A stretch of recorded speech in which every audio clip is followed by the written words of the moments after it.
So yes, so given the problem here, our job is to find y cap. Our job is to find y cap, which is W1x. Yes, it's a linear regression.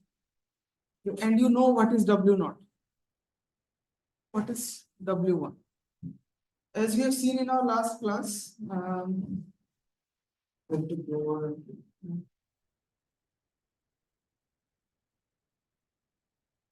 already calculated W0 and W1 for this problem. So it should be, this is another simple. As you can see, this is the formula for W0 and W1. So W1 is S of xy by S of xx. And W0 depends on W1. That is y bar minus x bar into W1. Yes. So the same formula, and you know what is Sxx and what is Sxy. And then, so whatever we have done last class is all summarized in this part. Okay. So you know already what is W0, W1, and we just find those coefficients and your regression line is ready. Yes. So that's what you have to do here. That's what you have to do here. Right? So start doing it. Start using your calculator and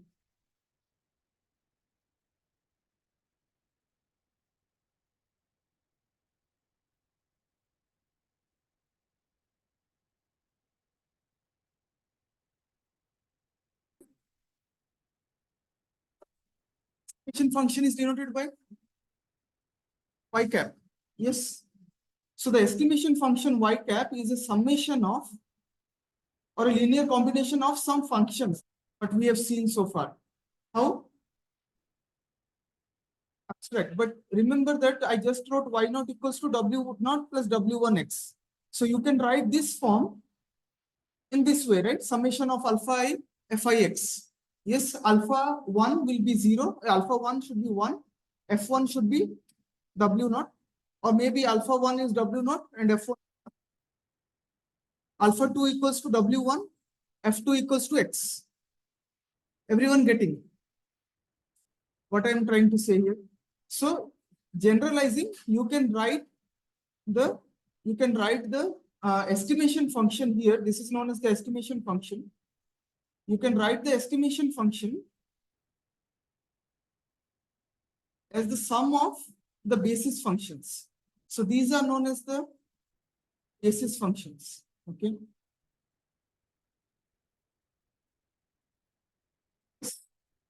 And these are like the weights.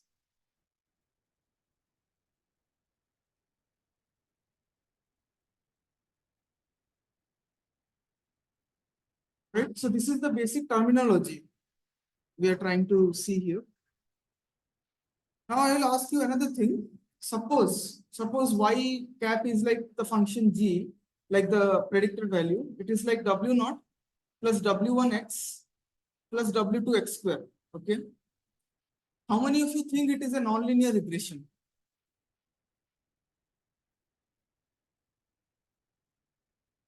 Linear regression.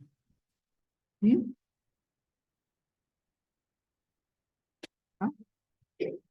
Yeah, but yeah, that's where we trouble ourselves. Okay. So note that I just told you this is your linear regression formula for y cap. That is summation of alpha I fix. Yes. Now can you compare this formula with the above one? I can write it as alpha naught f0 plus alpha 1 f1 plus alpha 2 f2, right? Where f0 is maybe 1, f1 is x, f2 is x squared. And alpha naught is w0, alpha 1 is w1. Okay. Yes. So if I can write in this form and f0, f1 and f2 are like the basis functions.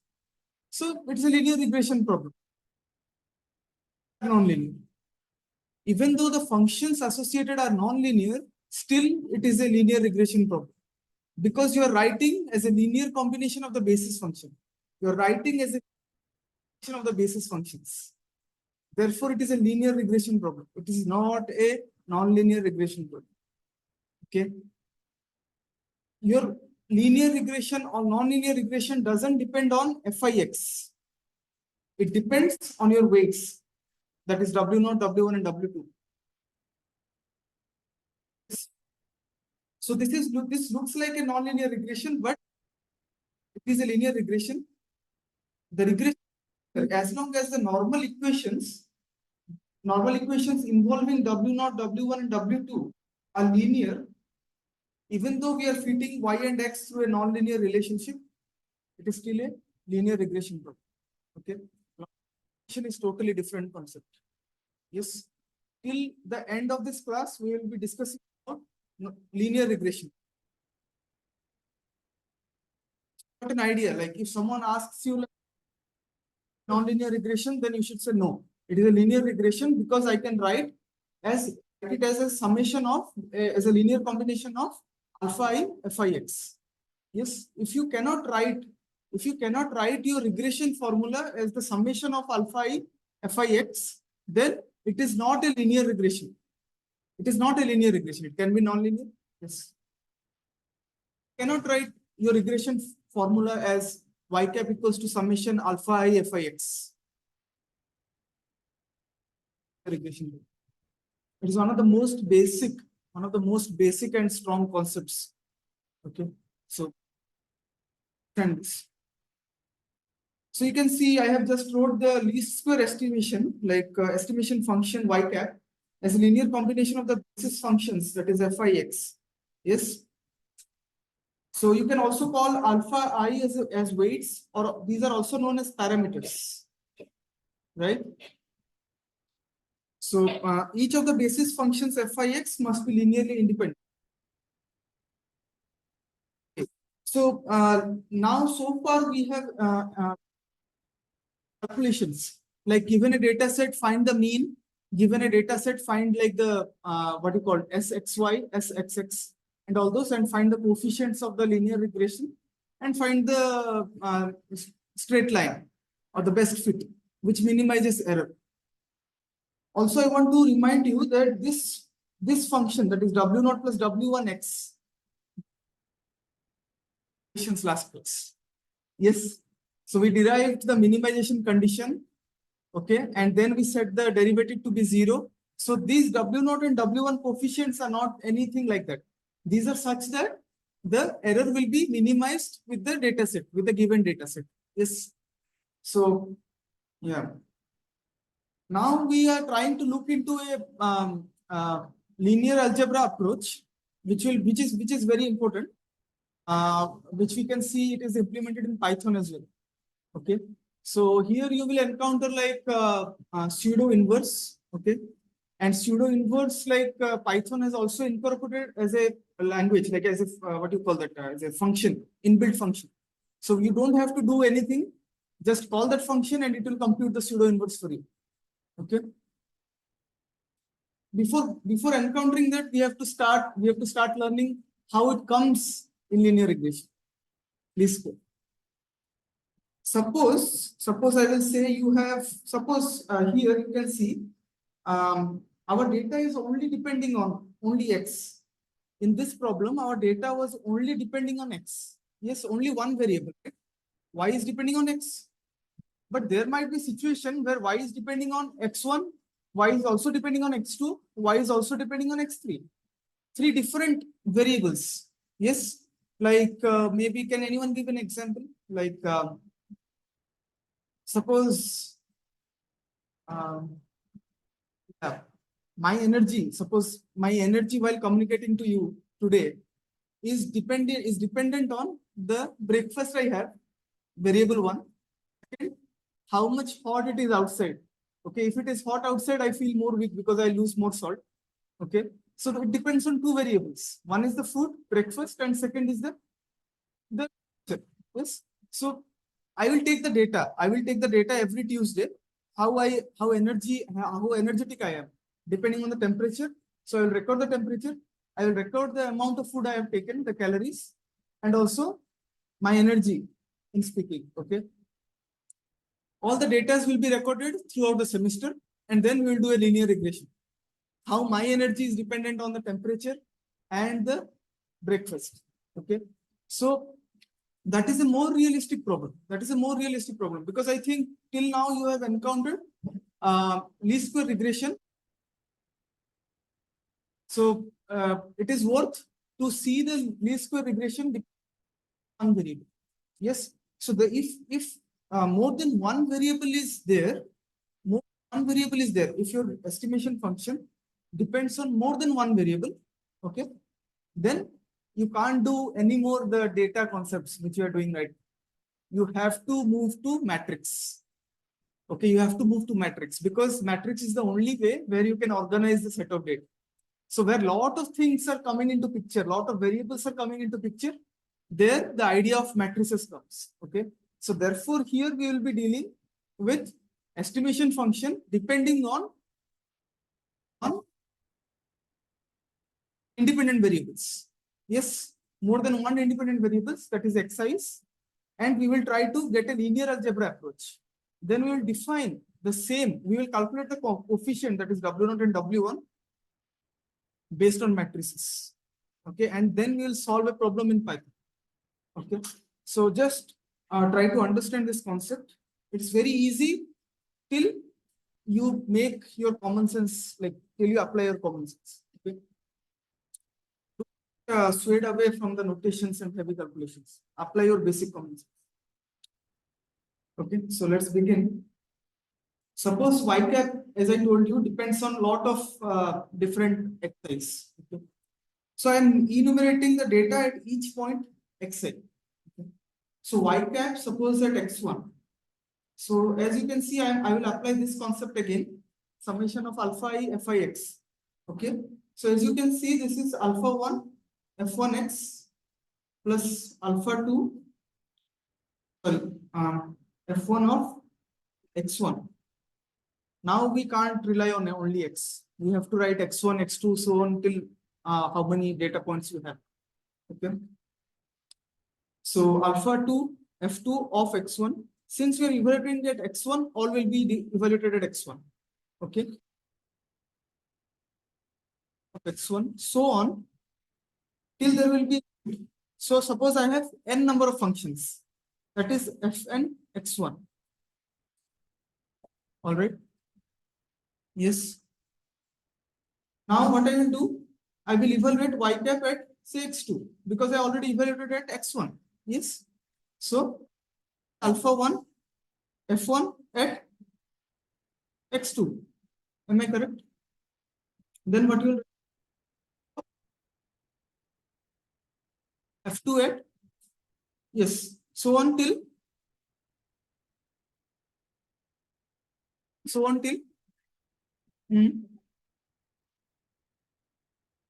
alpha n fn of x2. Yes. So suppose you have your how tell you how many data points you have. Suppose you have m number of data points. What does it mean? That means you have y cap evaluated at xm. Am I right? Yes. So you have n number of functions and data points xm. Okay. So be careful. We have xm number of data points and n number of functions. So I am taking a very general case where it is not a square matrix, like not n cross n, it is m cross n. Okay. Can be, right, in real world situations. Yes. xm. Is it correct? Alpha 2, f2 at xm, so on till alpha n, fn evaluated at m. Okay. So this is your enumeration of your data sets. Okay, like the basis function, sorry, the estimation function. This is the enumeration of the estimation function. Okay. So I could have written as summation, but I want to keep it open. Now the idea is how we can write this big equation in matrix form. How we can write this equation in matrix form. It should be very straightforward. Okay. Before that, we will define a set of notations. Suppose I define capital X, okay, and that belongs to Rn. Okay, this is a column vector. I think I should have written n.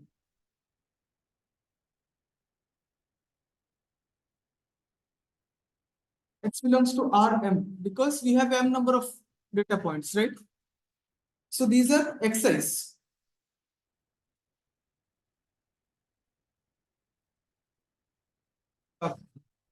If I have written it wrong, we'll see later. So there are some notations we have to like get through till we write it as a matrix form. Then we should define our estimation function. Yes, as a vector of the collection of estimation functions for each data point. So that is like capital Y cap. So you see this Y cap is different from this Y cap. Okay, this Y is a column vector. Okay, so that way I am storing the estimation functions. So Y cap is a column vector. So this is a column vector with elements Y cap. Yes, Y cap at sorry, Xi.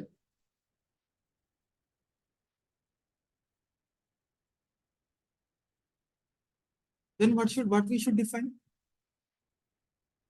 So we have defined the left hand side. Now we should think how we define the right hand side as a multiplication of two matrices. This you can intuitively imagine that this is a product of multiplication of, right? The right hand side. Yes.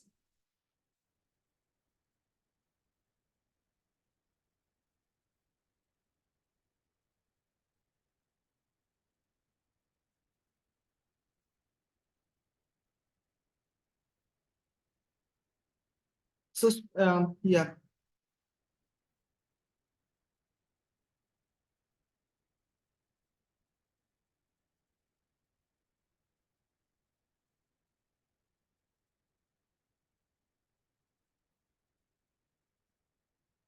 So okay. So I will define another quantity beta, which is again a column vector. Okay, comprising of alpha is. Yes, alpha 1, alpha 2, alpha 3 up to alpha n will be stored in this beta vector. So beta is column vector. Beta is your column vector such that each element of beta I is alpha I. Okay. So each element of beta I, the column vector will be the alpha i's, alpha 1, alpha 2 till n. So it is, what is the length of that column vector? N cross 1. N rows, 1 column. Yes. What we can have? Then we can have Fix function like a column vector of Fix. All Fi's will be stored in this. How many Fi's we have? N. Because we are solving till Fn on to Fn. So this column vector will store those values. Okay till now? So again I will write, so this is the column vector consisting of Fix, Fi, Xi.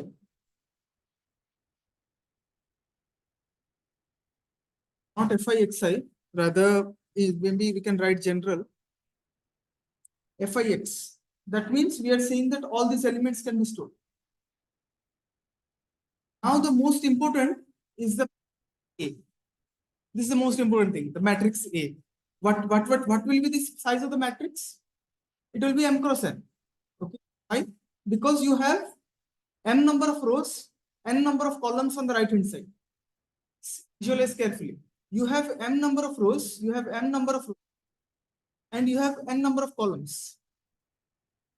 Yes. So the matrix A will be like size m cross n. And what all of them will consist? So matrix A will be of size m cross n matrix, and it will consist having Fix. Okay. Having Fix. So this whole matrix, these points will be stored in the matrix. Okay. Till now it is. Now, can you reframe the equation? What we have written it here, can you reframe that equation? Can you reframe the equation in matrix form after we have denoted all this, what do you call notations?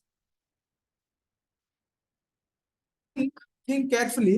Is it correct to write this?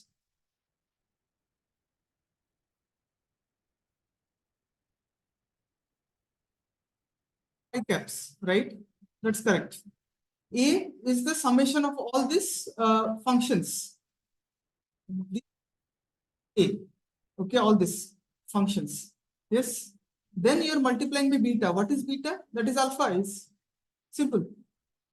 So beta is a column vector, and these are your the first row is multiplied by the first column of like only column of beta. It's clear? How many of you did not understand?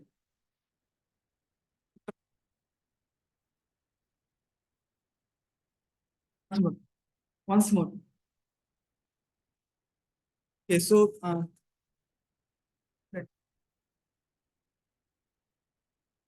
A matrix is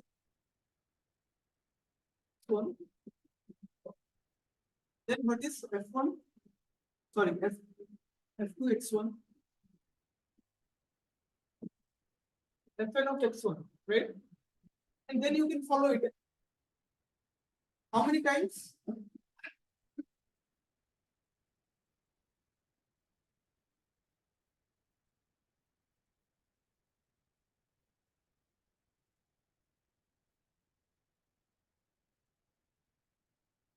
Now this is being multiplied with beta. What is beta? Alpha n. Can you do this matrix multiplication? So what will happen? The first row is getting multiplied with this. Isn't that you get in the first expression y cap of x1 here? This, what is y cap? So y cap is like y cap of x1, y cap of x2, y cap of xn.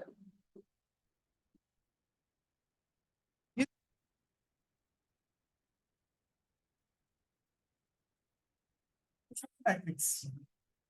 Till now it is clear. Okay. So that was the hardest.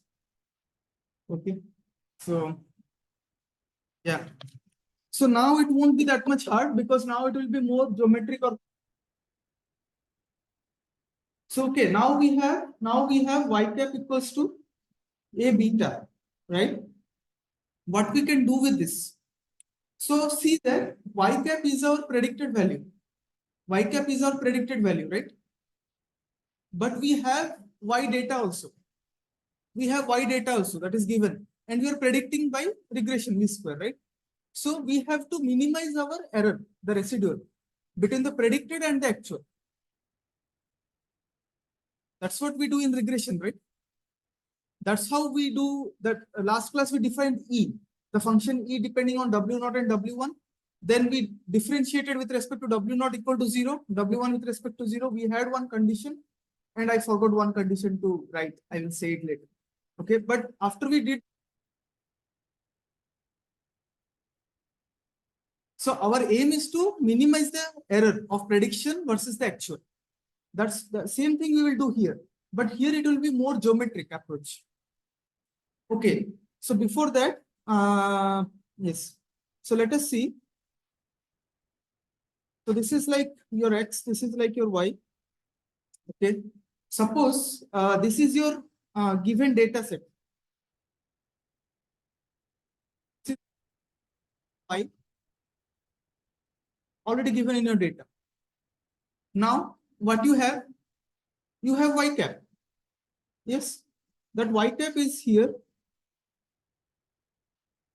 I'll do a bold line. Okay, so this is like Y cap. Okay, that is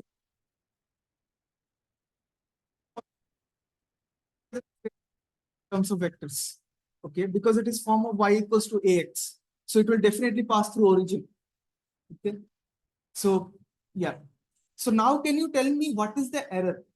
So these are the error. The gaps in between these two are the errors, right? The vertical. So suppose at this xi, what is the error? So this is the error. This is the error, right? Yes. So now my question is how you will minimize the error. So how can you minimize the error? That's the question. So here this is line you have. Now I am asking, is there a line minimal length? Because the length of the line is showing us the error. Yes. I will give you some options. There is also a line here. There is also a line here. So which line we should pick for minimal distance? That means minimal error.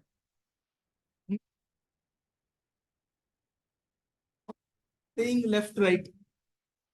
How many of you are saying the middle? Middle. Okay. The middle one. Okay. The middle, of course, because it is a perpendicular line. So suppose I will draw it here. So this is the perpendicular. So this is, and what is this? Suppose this is your vector y. This is your vector y cap. I think in your class 12th physics, you must have learned law of vector addition. Yes. So you can see what is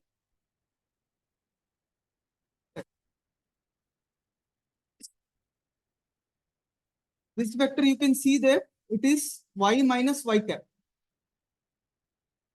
Am I right? So geometrically, you can visualize things. Okay. So when is your error minimized? When y minus y cap is perpendicular to y cap. In other cases, y minus y cap is not perpendicular to y cap. This guy here, this guy is not perpendicular. This makes an angle with y cap. This makes an angle with y cap. So when the error is minimized, your error is minimized when y minus y cap. So I will write it here. Error is minimized and y minus y cap is perpendicular to y cap. Yes. These are vectors. These have a direction. So what does it mean if they are perpendicular? It should quickly click your mind that the dot product should be 0. Yes. Perpendicular, the dot product should be 0, right? So what you should write? So the dot product of y cap and y minus y cap equals to 0.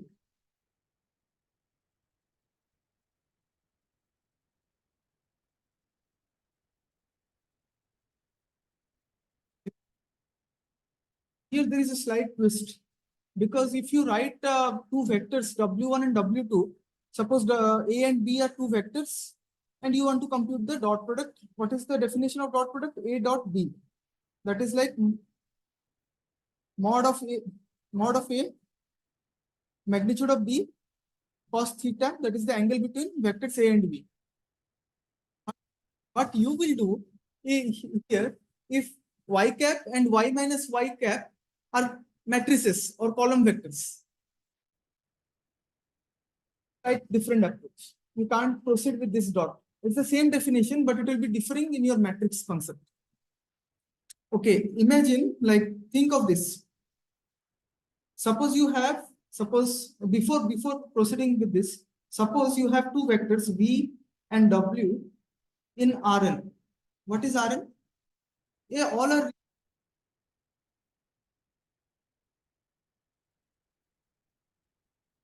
true. Then the dot product between v and w is the same as v transpose w. Understand why this is the case? Suppose v bar I am writing as, say,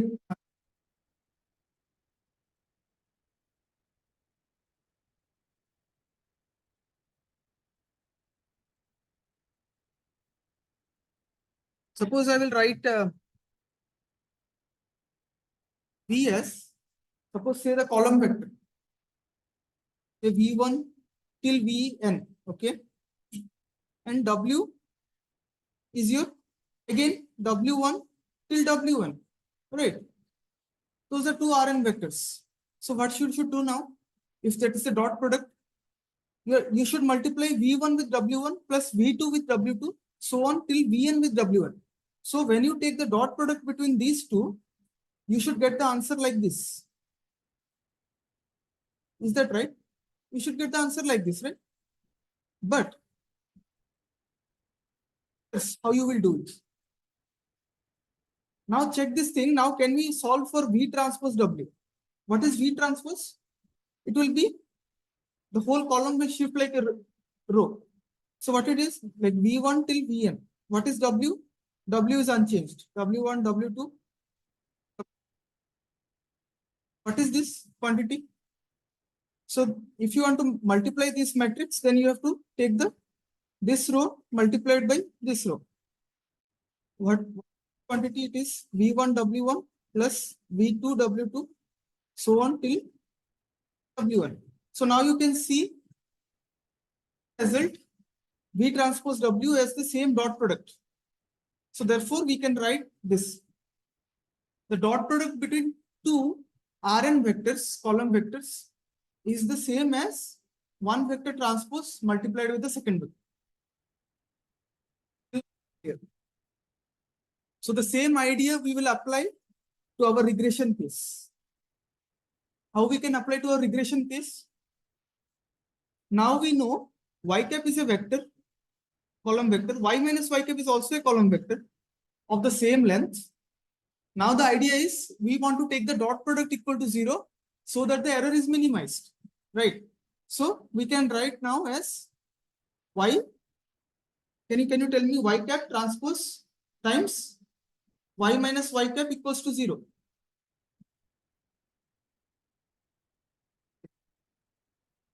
Clear. Okay. So that's what was needed. That's what was needed till now. So how many of you understood this concept? Hmm?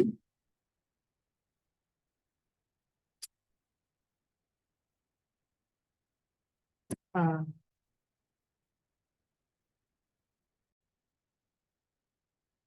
so we were till here, is it? Yes. And we have the formula for y cap. What is y cap?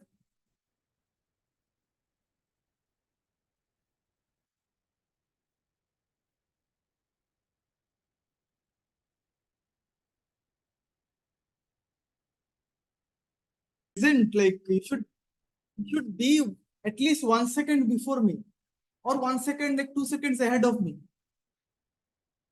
Playing volleyball here. So y cap is a beta. Y cap is,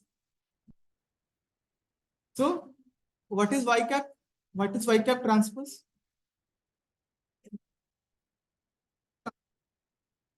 Y cap minus y minus. Okay. So we can open this up. We can open this up. Can you say me what you will get? You will get beta transpose A transpose Y minus beta transpose A transpose A beta. Now can you see something here? We had a common here. We could have taken that. Observe that we can take beta transpose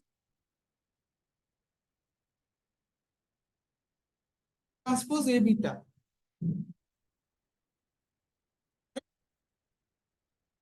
Observe that through this equation, beta equals to 0 is a trivial solution, is it?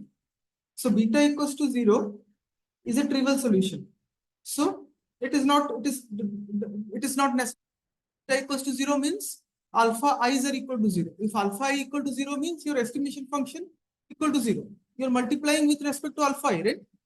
So therefore, yes. So alpha is a trivial solution we are not interested in. Is it clear? Clear. So beta equals to 0 is a trivial solution. So we are not interested in that. The other solution is A transpose Y minus A transpose A beta equals to 0. This equals to 0 or this equals to 0. The first one equal to beta equal to 0 is not helpful to us.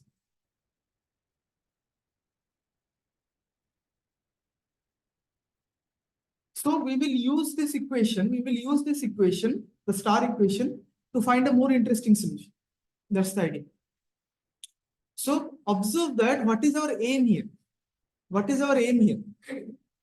We can compute Fix, but our aim is to compute those coefficients.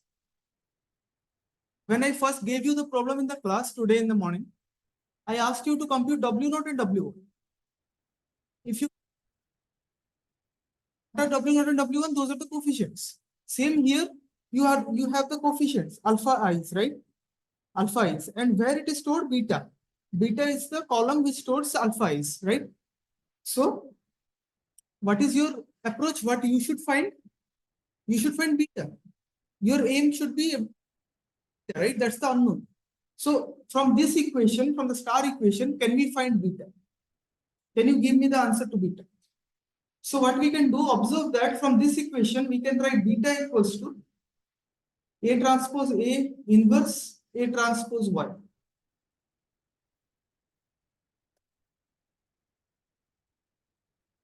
Right hand side and multiply with the inverse A transpose A. Now, this is a very nice, encounter it very often, like very often, later in later studies and all. So this is known as the pseudo inverse of A. So this quantity here, A transpose A inverse, A transpose is pseudo inverse of A. Okay. It also has another name. So it has the name of Murray-Penrose. Okay. Generalized inverse.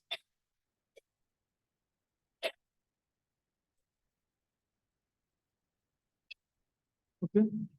I think you must have come across Penrose tiles. Yeah, Penrose tiles and all. I urge you to search in Google Penrose tiles.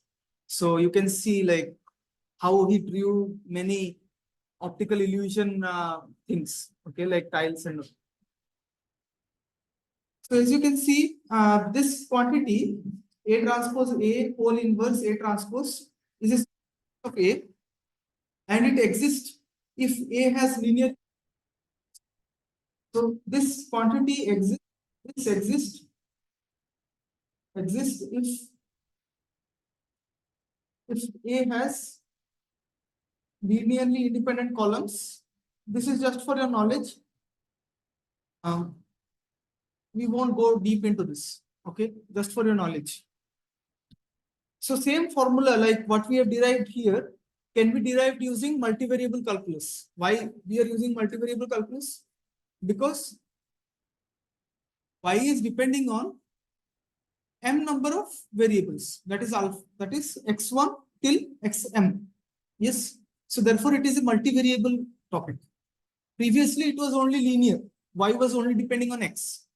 Okay, so it is a linear relationship, you don't have to go to multivariable calculus. But here, if I said my energy depends on the temperature and the breakfast, so depends on two variables, so I have to use multivariable calculus. Okay, all right. So I would also like to tell something more. So if suppose it might be the case that matrix A is non-invertible. It might be the case, some case that A is non-invertible.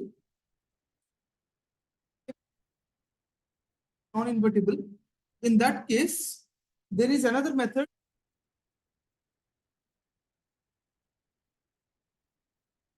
More likely, maybe in optimization method, if you take elliptives and all, you might come across this more detail. SBD will give you a nice way of studying of linear system where Ax equals to y. And then you can solve for A, like x, even if A is non-invertible. Okay. So just know this, like SVD can also help you in this. Okay. Right. Okay.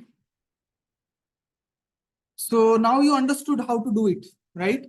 What is our aim? Till now, what we have done, given a problem of y depending on more than one variable, that is x1, x2 and all, you can find the regression line y cap which is A beta, where beta equals to A transpose A whole inverse transpose Y.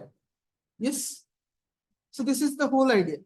So given a problem, instead of Y equals to W naught plus W1x, where W naught is something, W1 is something, this is more general form, more matrix form.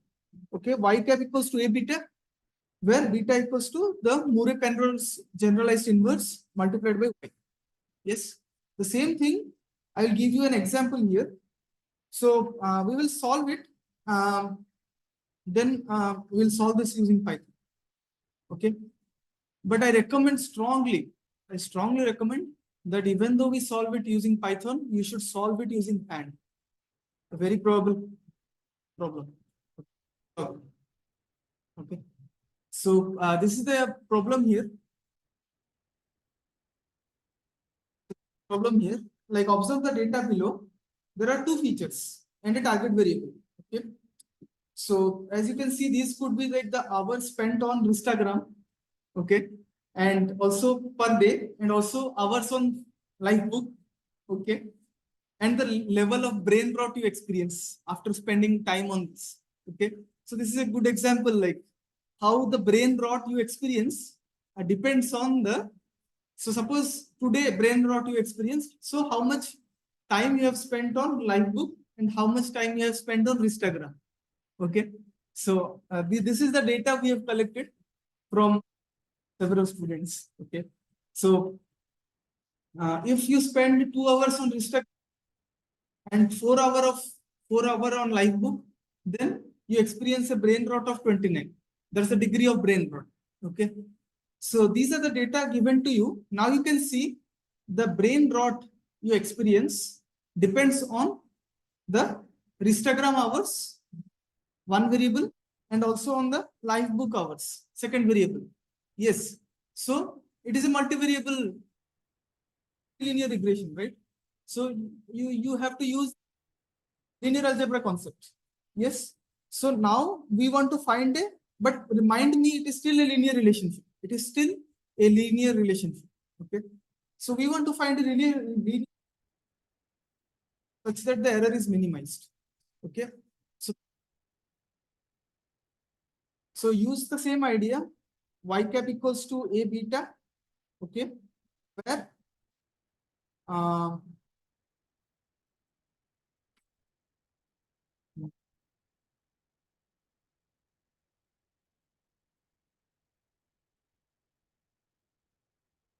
so suppose this is Y. Suppose this is X1. Suppose this is X2. Yes. So I write like this: Y equals to theta naught plus theta 1 X1 plus theta 2 X2.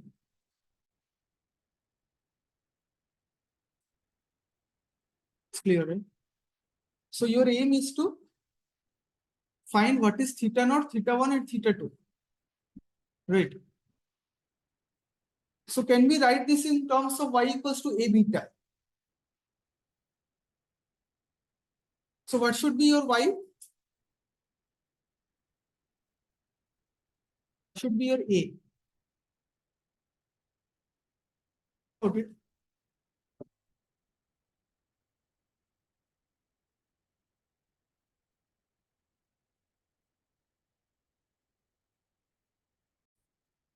Okay. So you first what we have to do, and keep the formula in mind. Okay, the matrix formula. So first I am defining the matrix A. That is important. What is matrix A? So see, first what I have done, I have stored the data. I have stored the data. So what is our data? Let us see our data here. So our data is 2, 4. Yes. To create the matrix A, it should have 2, 4. But remember that we have a theta naught into 1 multiplied with theta naught into 1. Yes. So 1, x1, x2, right? So matrix A should be of the form like 1, x1, x2. So same thing we will see here.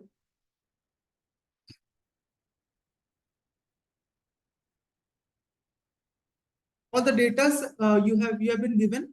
Yes, we forgot to append one column consisting of 1 on the left hand side. That we should, because theta naught is multiplied with 1. Yes. So A matrix is actually this. We are adding a column of 1s to A. So what we are doing, np dot append, and we are adding np dot 1s. And how many times we are adding? Depending on the size of the A1 array. Depending on the size of A1, we are concatenating, we are gluing a column of 1 onto A1. So print A, it will look like, if you print A, it will look like this 1, 2, 4, 1, 5, 1, so on till 1, 2, 5. This is your A matrix. So what we have done, we have just glued, this is A1, we have glued this A1. Yes, why we have glued, everyone understood? Because theta naught is multiplied with 1 and theta 1 is multiplied with x2. So 1, x1, x2. So that is your matrix A. You can see. Good. So next is we have to define B. B. What is B?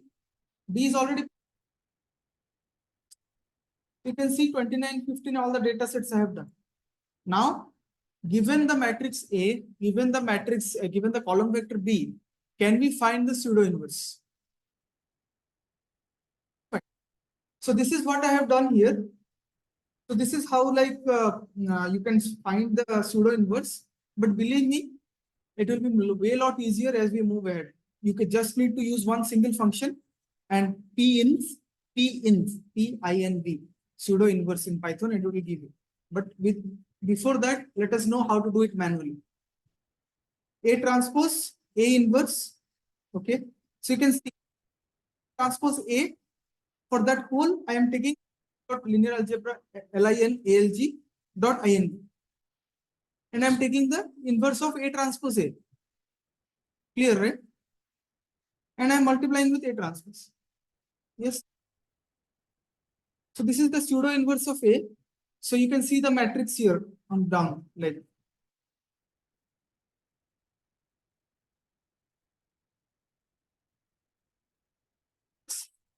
No, it has 3 rows and 5 columns.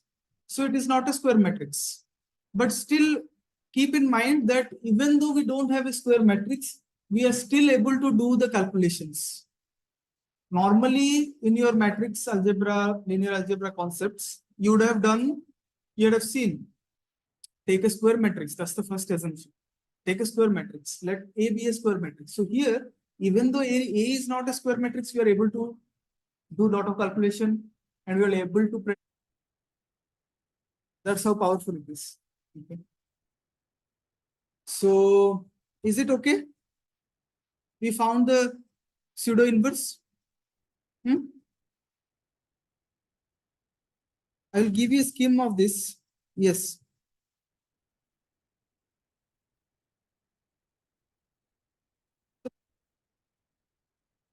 A inverse B. Okay. A you have, B you have. Just A inverse B and it will give you the output. This output will be the coefficients. Okay. Like the theta naught, theta 1 and theta 2. 3 coefficients. So the same output you should get by solving through hand. Okay, that's your assignment next class. Okay, you have whatever we have done using Python, you should do using your calculator. This is a very you will be very probable. Okay. Yeah. So you want to do it now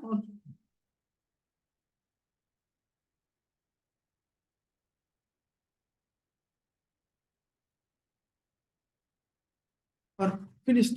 No.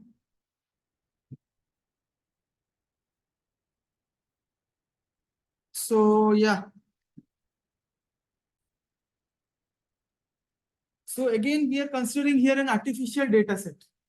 We are considering here an artificial data set. That means it is generated by, what we are doing, we are creating an X data set in between 0 to 1. I have taken 100 points, 0 to 1, and I have lens space and divided into 100 points. Based on this value of x, I have generated the value of y as y equals to 1 plus x times the length of x. Okay. So here I am adding a bit of random noise to it. Okay. So you can see your curve won't be rather than scattered points because randomness is added. It will be like following the same trend, but it will be having this sort of points because of the randomness added. Okay. So these are our data sets, and we want to find the linear regression. Linear regression for this. Now y cap equals to theta naught plus theta 1 x. I have written it here. Our job is to find theta naught and theta 1 coefficients. After you find it, your best fit is ready with minimum error. Okay, with the data set. Do it again. So here, as you can see, I have generated x and y here. Then we have to create our matrix A. Okay. Again, the same thing. So here you will be seeing a lot of different commands like B stack, H stack, all this. So try to understand what they are. That's the beauty of numerical methods. Like every time you see a code, it will be written somewhat differently, and you understand how one thing can be written different. Size for length, you can use len, you can use shape, all for one purpose, that is how to find the size of the array or the size of the data set. Yes, till now you have seen len, shape, size, all three in one. Okay, so try to actually understand what each of these terms mean. Okay. All right. So here we are doing A and Y. Then I am just applying our beta equals to pseudo inverse of A times Y. Yes. So same idea. All the same. What I am trying to make you understand is you don't have to write this big formula again and again. You don't have to write the big again and again. You can write PINV. PINV means, how many of you know what is PINV? PINV. PINV. Pseudo inverse. So that's what it is. So now you can recollect that whatever you have done before the break is the same idea, right? We got theta 1 and theta 2. So what is the output? Print theta means first is theta 1, next is theta 2. So now you already have your regression model y cap equals to theta 1 plus theta naught plus theta 1 x. Clear? Now I want to plot the results, how my data set actually looks, how x and y actually looks. It will be random a bit because we have added the random noise. We collect it, right? We added random noise. Yes. And I will fit the straight line, the linear regression. You will see how it is, how it looks. For that, what I do, I plotted x and y with blue points. So blue points are the actual data points given to you. Then I'm plotting x comma theta x plus theta 1. Okay, so yeah. Yes. So it's yeah, I should have written like theta naught plus theta 1 x, but it's the same, right? It's the same.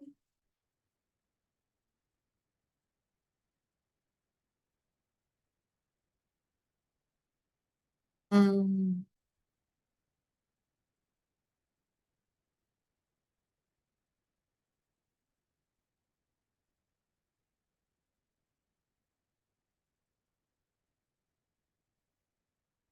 I am getting the straight line. Okay, so this is the output you are getting, but I think you are saying that we should do theta naught plus theta 1 x, right? So here it should be 1, right? Here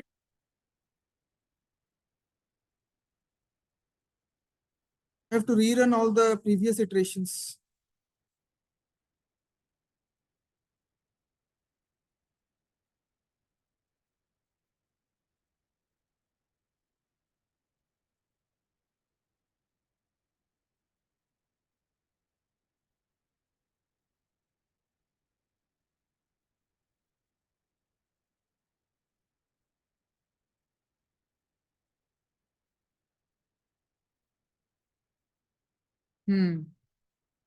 So I will share with you. Yeah.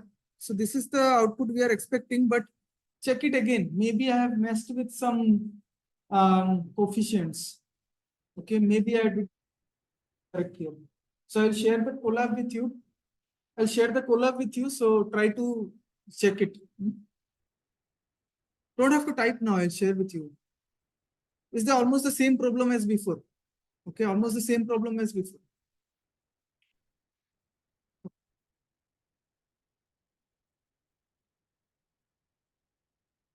Shall I move?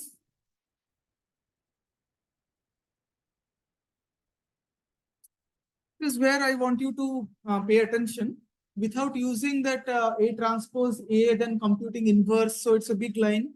You can directly compute pseudo inverse in Python using the PINV command. Okay. So as you can see, PINV equals to np dot linalg dot PINV of A. So that part it will compute the pseudo inverse part. Yes. Then what you do? Then you have to multiply that pseudo inverse with Y. That's your beta, the set of coefficient, right? So that's what you're getting theta.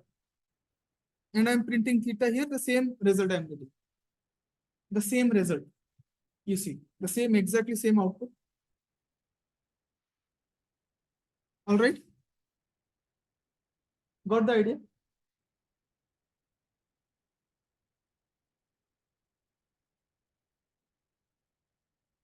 Now, even if you don't want to apply least square and all those things like theta naught, theta 1x and all those, you directly want to do least square without Python is already incorporated LST SQ for least square. Okay. And you can directly call that and it will give you the output. So now you know the whole lecture we have learned all these things can be done within just simple one line. Okay. So here we are using numpy dot linalg. See, lin, it is all calling from linear algebra, linalg. All these are stored in that. Okay. LSTSQ means least square. Actually, like yes, numpy has already implemented the least square method that we can just call the function to get a solution. All right. So what you have to do, you give them the matrix A, you give them the matrix Y, that's it. That much, right? You have to give them the data, then only they can predict the coefficient. So give them the matrix A, give them the vector Y, and they will give you the coefficient directly, print theta. That pseudo inverse, don't have to compute it. If you have the data, if you have the right hand side and the matrix, just give and call linalg dot lstsq. Okay. And you can get the coefficient. What is the output you're getting? You're getting the output as coefficients of your linear regression model. That is y equals to theta naught plus theta 1x. So the output you are getting is theta naught and theta 1. Yes.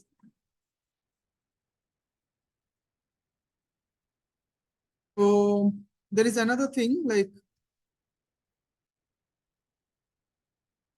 actually use optimized.curve.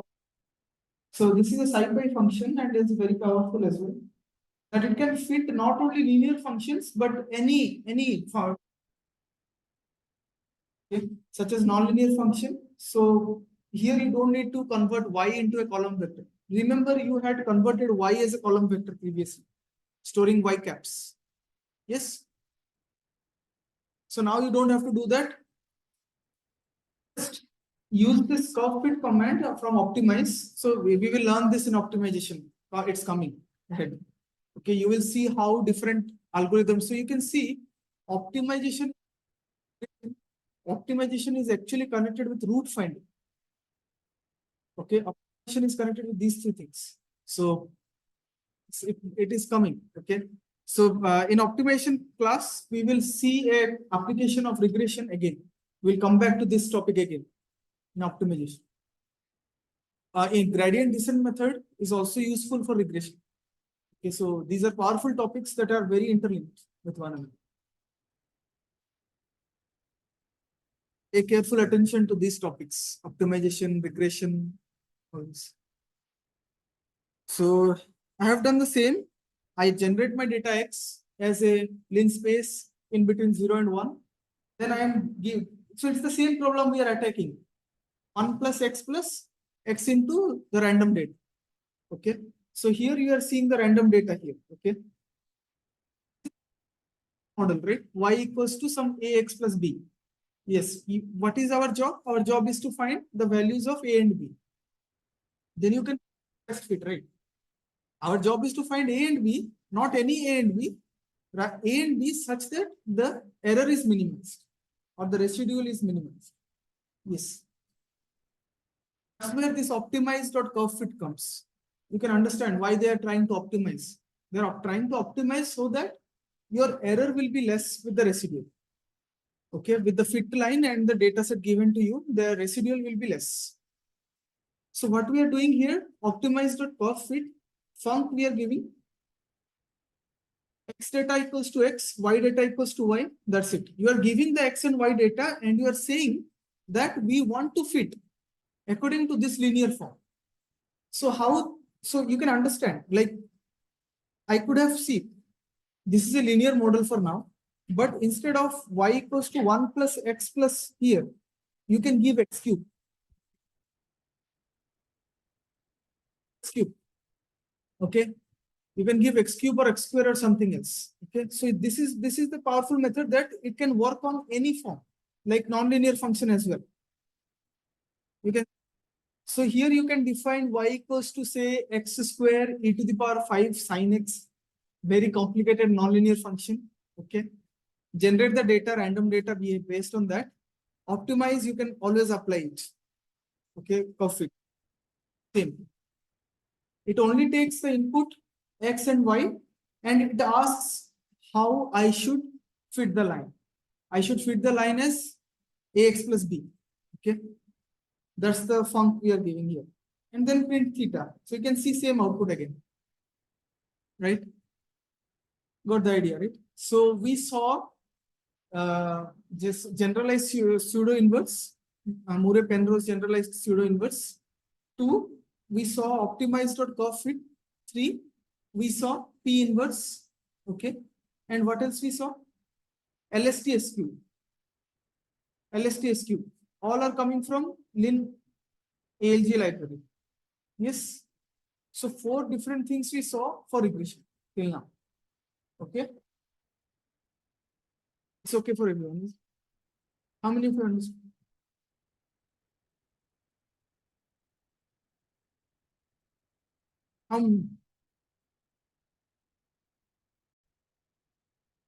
So now we will see the next phase. Till now we have taken data which are behaving linearly.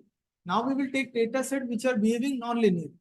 Say x square, polynomial function data, or e to the power x, log x, those kind of data if it is given, then how you can use regression to fit them. Okay. It is very nice that whatever nonlinear function is being given to you, you can convert them to linear function. Okay, that's the idea. And apply linear regression again.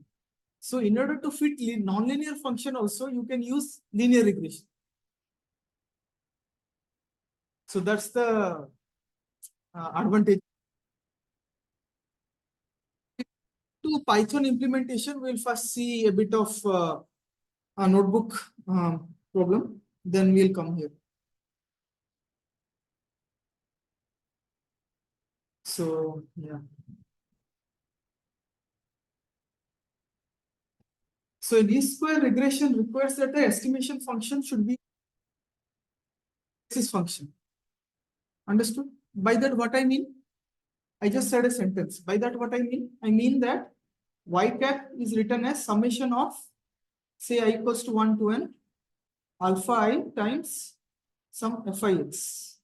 Yes, y cap is your estimation function. Alpha I are the parameters or the weights.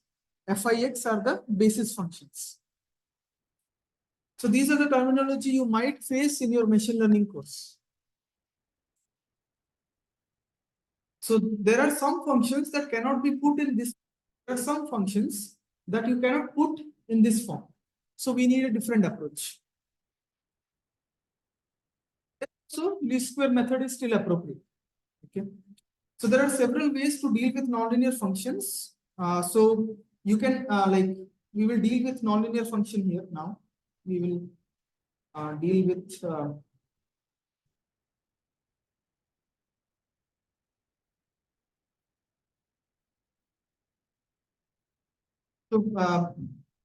we can accomplish this with using two methods. One, you can take the advantage of logarithm, or maybe like other methods, you apply some linear algebra trick, some math trick to convert the nonlinear functions, convert the nonlinear functions back to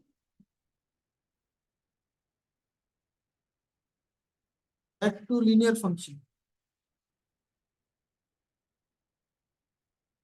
So convert the nonlinear function back to linear function. That's the idea, and then apply the least square regression. Apply least square regression. Yes.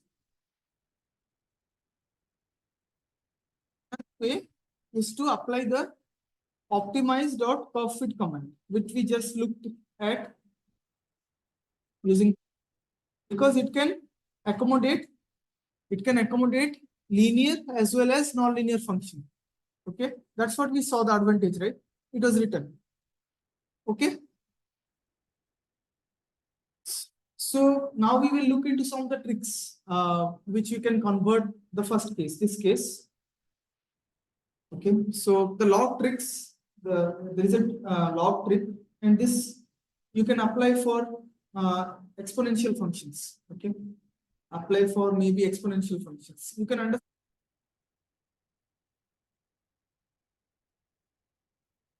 functions is behaving like an exponential. Then you can apply the log into that and convert it back to linear. Why I am saying that? Suppose y cap of x is behaving like this, alpha e to the power of beta x. Okay, for x and y. For given x and y, your data is behaving as like y cap equals to alpha e to the power beta x. And you want to perform least square regression onto this data. And what I mean by you have to perform least square regression, I mean that you have to find the coefficient alpha and beta. If you find alpha and beta, you can plot the predicted line or regression line. The least square regression, you have to find, your job is to find the coefficient alpha and beta. So given this exponential, it is of course true that you cannot, can you put this function in this format? Can you put this function in this format on the top?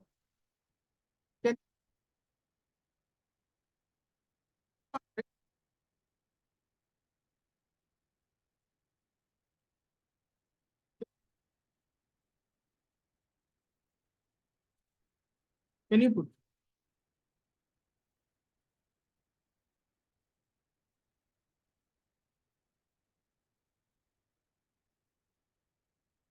So usually your basis functions are linear. Usually your basis functions are linear. In that case, of course, you can apply like, yes, this is like your alpha 1 and this is your fix. Yes, and you're multiplying them together, alpha into fix. Form. That's true. But the choice of fix, that is e to the power beta x, is not efficient for your computation because it's an exponential data. Okay. For that, you have to convert it back, this nonlinear function, into linear function. How you will do it? Apply log on both sides. Apply log on both sides. What you will get if you apply log?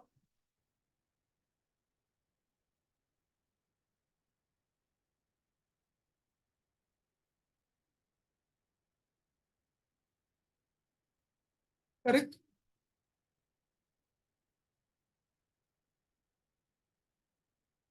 Correct? You can see now it is coming to a linear form. So previously you had to deal with exponential set of data. You have to compute the exponential again and again. But now it is very nice. Just take log, and so now you can see that if you say this guy I am calling y tilde x, Okay. This I'm calling alpha tilde, and this I'm calling like. So can you see that now I am able to write y tilde x equals to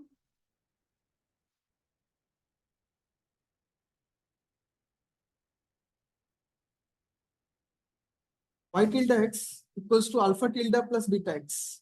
So can you see that we have done this? So what we have done, we have converted this to a linear form. Yes. So now, if you find these quantities, you can do a linear regression for this. So that's the idea when I told you that we will convert our nonlinear function into linear function. So you could do this easily by using log. Is it clear? So now perform a least square regression on this linearized expression, which is this one. Find y tilde x, find y tilde x, find this guy, find alpha cap and find beta. After you find this, what you do? You can see you have alpha tilde. You have alpha tilde, but you don't have alpha yet. But you have to find alpha, right? Not alpha tilde, right? Is it correct? You know, you will compute, you will do least square, and after doing least square, you will find alpha tilde. Find alpha tilde, you will find beta, you will find y tilde, and all. That's good. But we need something else. That's our final need. What we want? We know alpha tilde is log alpha. Yes, and we know quantity. So e to the power alpha tilde, and that is your alpha, right?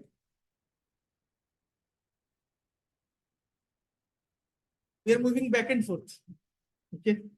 Now you know. If you know alpha tilde, you can take exponential of alpha tilde and get back. And that's what you need. Okay. So we will take an example in Python by taking alpha equal to 0.1, beta equal to 0.3, just for an example. We'll solve it. Just hold on. So again, you can do the same trick for power functions. Suppose you have like a power function.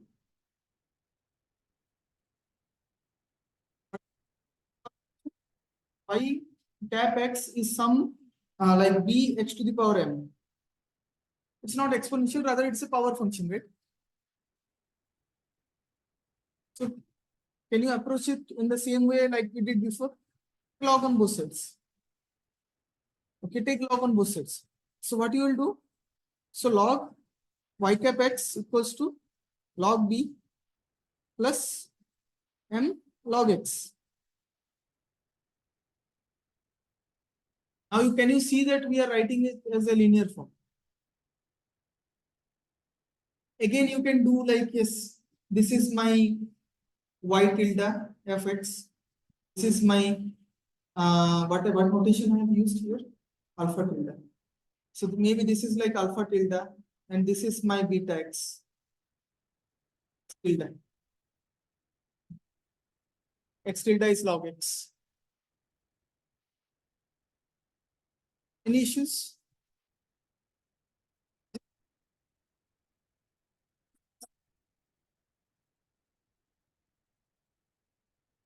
So this is the power function you can do. Now you can generalize more. What you can do, take these power functions, add them together of different powers. What you will get? If you take this power function, different powers, and add them up, what you will get? It's a well-known term. Power function of different powers and add them together, then what you will get?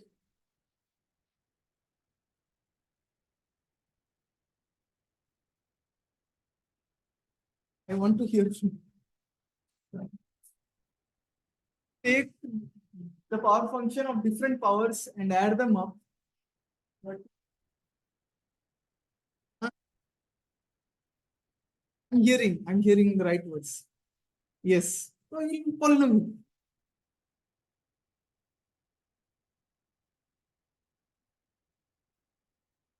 Polynomials, if your functions are polynomials, by that I mean suppose fx is like a n x to the power n plus a n minus 1, say x to the power n minus 1, so on till a1x plus a naught. Same method, right? Isn't it? How you can proceed with this? You can proceed with this. Turns out it's not that easy. Okay, you can't actually apply the previous method you did because of these plus terms. Log, like if it is multiplied, log is a very best friend to you. Log is easily distributed over multiplication and you can take addition. But this is already added, right? So you can't take log. Log doesn't help you. Okay. So how you can do? We'll see in Python. Okay. So the idea is like you can approximate this data set which has different polynomial form, which behaves like a polynomial. Say, I will give you a data set, like say your data set is behaving like this. What kind of polynomial you will use? It is not at all useful to use linear regression. Of course, linear regression, but not a straight. Second order polynomial will look like a parabola, right? Second order polynomial will look like parabola.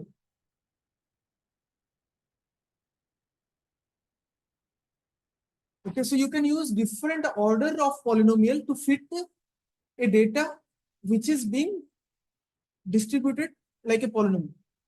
Okay, so if you like how x cube looks,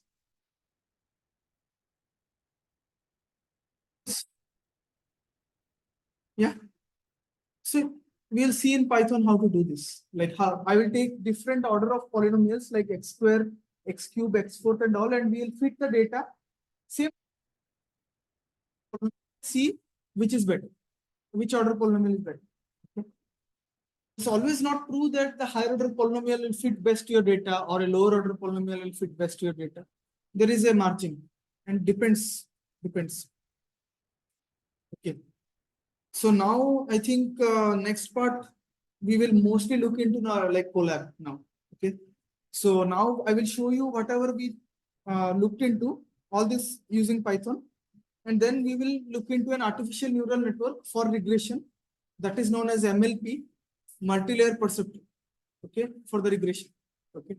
So before that, I will give you a few hints, a few basics of artificial neural network, what it is, and how we can use.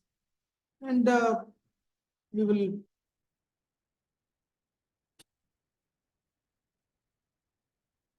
So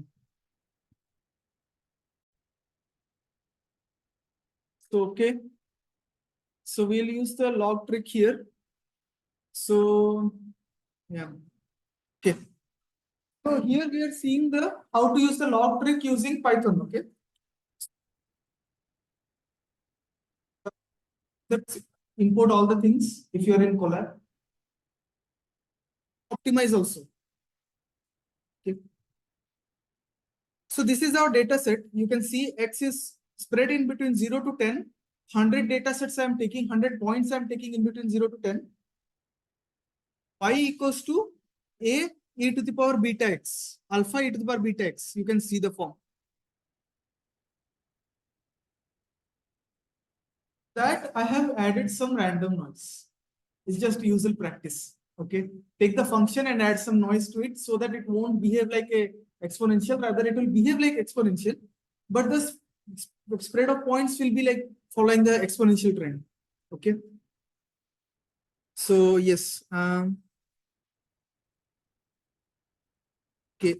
So this is the thing. So let us, first of all, we should see how our data set looks. That's also we learned in data analytics class, right? SCOMB is quartet. I think you remember that. SCOMB is quartet. Remember? There are a lot of data points and we were showing, okay, that mean is not always the good guy. Median is also good.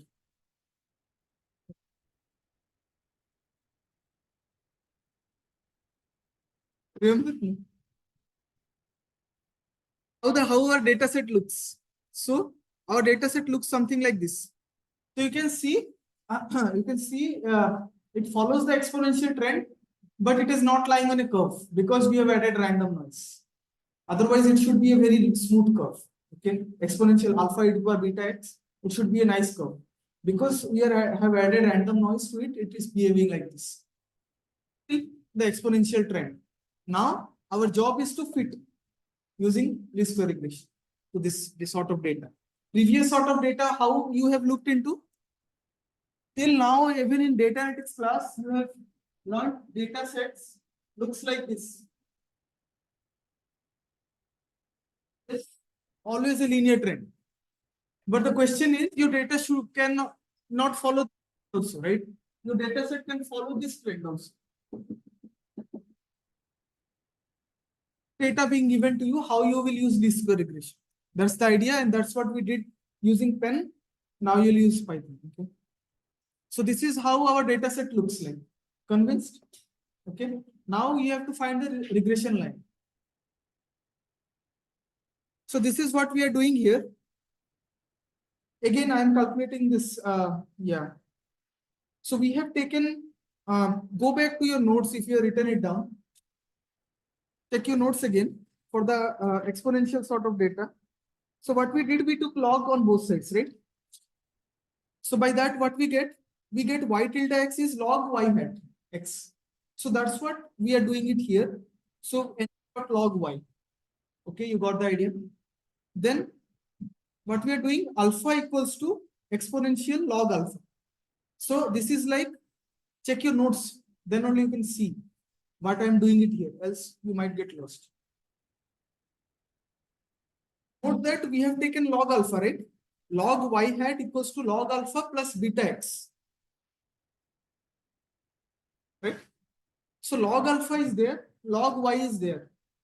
So log y we are seeing it here, log alpha we are seeing it here.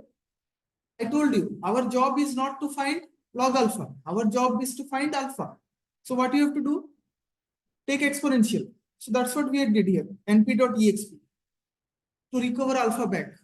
You see? So same idea, whatever we have written on paper, same we are doing in Python. Yeah, beta did not change in our equations. Check your note. Beta did not change. So beta remains beta. Therefore, you don't see anything we are doing on beta. We are doing nothing. No operations is being done on beta. Operations are done on alpha, log alpha. Okay. And you just print it, alpha and beta. So these are your output. Simple. Then you can print it. Plot xy in blue color and plot x comma alpha e to the power beta x. After you find alpha and beta, you just plot alpha and beta into that form, alpha e to the power beta x in red, I think, yes. And then, so how will the plot be? Can you guess? It's whatever we are doing is least square regression. But you will see the curve how it looks.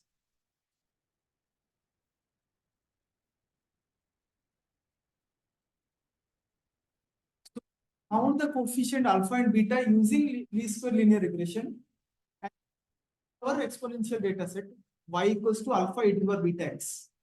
Therefore, it rather an exponential fit. So you are having an exponential fit here. So now you can see always your fit doesn't look like, it can always also look like this. Okay. That's the purpose of showing you this example. Okay. So same thing, we ran into a problem that while doing pen and paper writing for polynomials, we saw that we can't use any trick because we were adding the power terms, and we can't use log because log a plus b doesn't help. Log a times b helps. Log ab equals to log a plus log b. Yes, log ab equals to log a plus log b. But if you have log a plus b, log of a plus b, then we don't have any help, right? We are stuck. For that, you have to do using Python. Polynomial regression, it's very hard to do using hand. you have to resort to Python. You will see two commands here, I think polyfit and polyfit. Polyfit means you will fit your.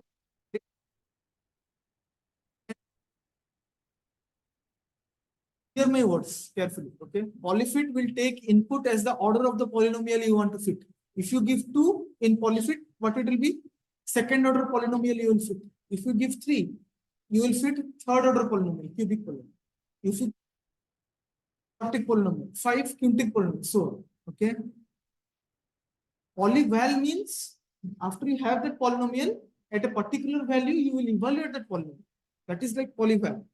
Two functions, polyval, polyfit. After you fit the polynomial, you will get the polynomial. If you will use polyval. First for polyfit, then polyval. Okay. Trailer of what is coming ahead. Okay. So yeah, we can use numpy.polyfit to obtain the coefficient of different order polynomial with least square. With coefficient, we can use numpy.polyval. Okay.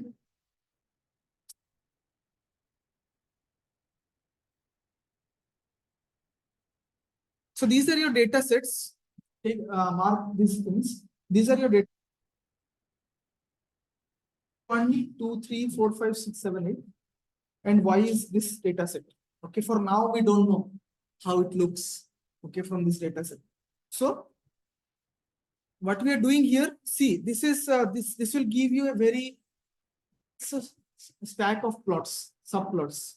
I have used a for loop. Each for loop, if it runs, it will give you one plot, one subplot. Okay.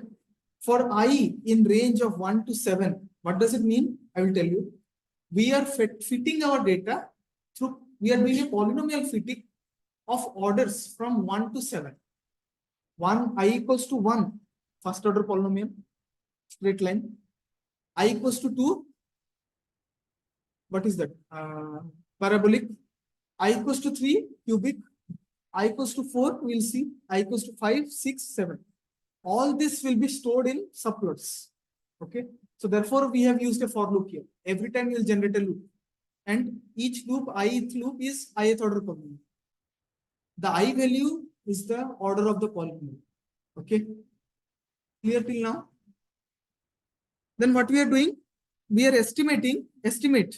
So here we are doing polyfit. Polyfit, just one liner. Just one liner. Polyfit, what input it takes? XD, YD. XD is given to you, YD is given to you, right? Comma, I. What is the I? I is the ith order polynomial. Okay, what is the order of the polynomial he is asking to you? And that the input you give.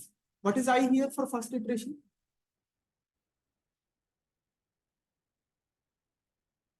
What?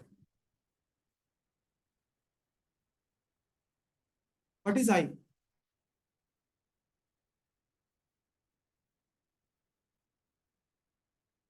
Okay, so I is your order of polynomial. I already told, right?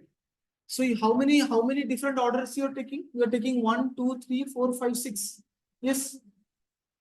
So those are your those orders you are passing, right? So what input does polyfit takes?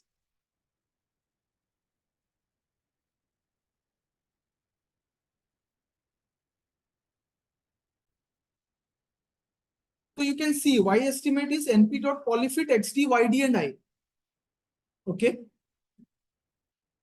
Then what we are doing? Nothing. plt.subplot 2, 3 I. That means what I am saying here, 2, 3. You will have two rows.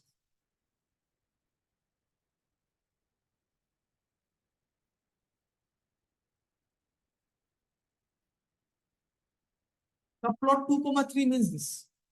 You have two rows. Will have a subplot. Yes. 2, 3, I. What does it mean? 2, 3, I means 1 here for first iteration. That means first plot. 2, 3, 2. Second, third, fourth, fifth, sixth. So output we will have 6 plots, 6 subplots. Here. What? XD, YD. That's our data set. You will see using bubbles in our. That is our actual data set being given to us. But we have to actually show them the polyfit result, right? The fit result. Yes. So that we are doing it here. Next. XD, NP dot polyval. Now you fit using particular order, right? Now you have to evaluate your polynomial at those sort of data, right? So NP dot polyval y estimate, XD. That's it. Y estimate you already have.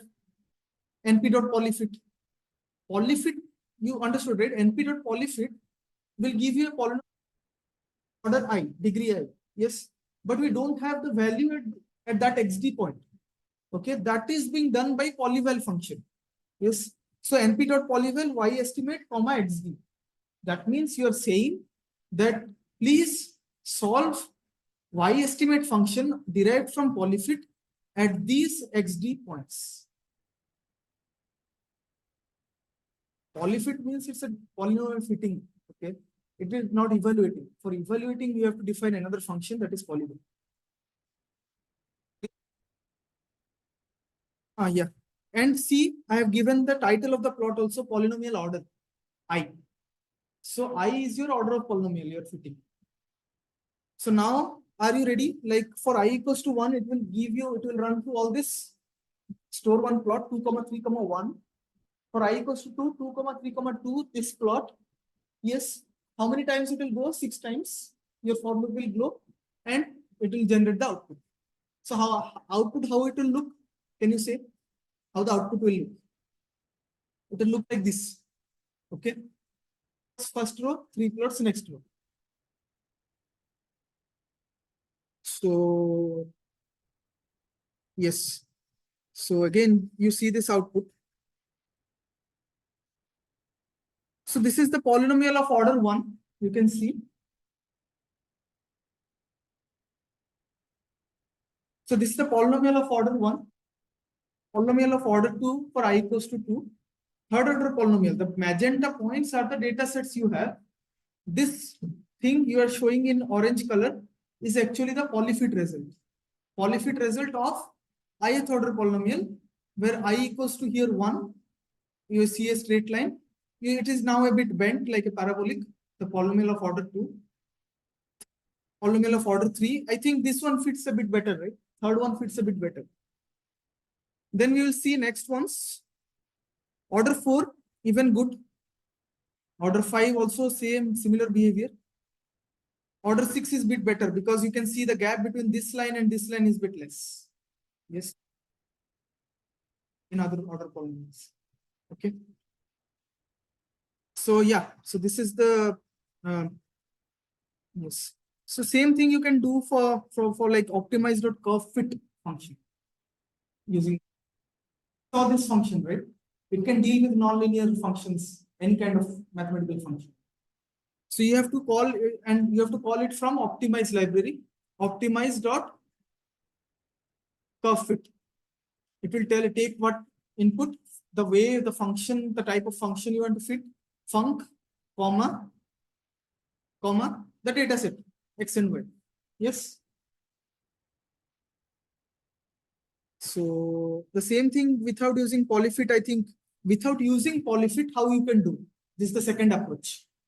Okay, this is the second approach without using polyfit or polyval. So same thing, see the same idea we are following, the same idea. I defined func, I also defined func last time as the linear function, a0 plus a1x. Now we have the polynomial fit, a e to the power beta x or bx. So I defined func in that way. This is the function, func, and it will return as y. Alpha and beta are the coefficients of your fit. Optimized.curve fit, the function we are passing, x and y data you are passing, that's it. And it will give you the alpha and this. So it should be 0.12 to 0.27x. The same output we got, okay, using polynomial. So yeah, we can see the output actually. First, what I am doing it here, the same idea, x, y, and then the fit from the optimized.curve fit. Two things I am plotting. on top of each other. So yes, I think I should have taken this previously, right? I missed it, I think. I should have covered this when I am talking to you about exponential. I think I should have put this above. But anyway, you got an idea. Okay. We solved this problem using two ways, right? We solved it using log trick. That means log trick means we converted the exponential function using log to linear function, and we fit using that. We saw similar kind of output. Second, what we did, we used curve fit function and we tried to fit this. Okay. For polynomial regression, what we did? For polynomial regression, we used polyfit to fit the polynomial using different order polynomial we saw. Then we used polyval to actually evaluate the polynomial at those data sets xd or x. That way we got the polynomial fit also. So log trick is actually you can do by hand, but polynomial fit you can't do by hand. Okay. Therefore, if your data is behaving in a polynomial or some way, you should use polyfit, polyval. That's the take-home message for you. Okay. Okay till now. Okay. So now we saw like the regression concepts, whatever math techniques we learned so far. Now I showed you classification. We discussed last class, I think, basics of machine learning, basics of classifications. We saw how two different sets have a decision boundary. Okay. We took an example of flower patterns. I think 3 different patterns are there of flower, and we saw the decision boundary. I shared the code with you, right? I shared on Google Classroom. Did I share?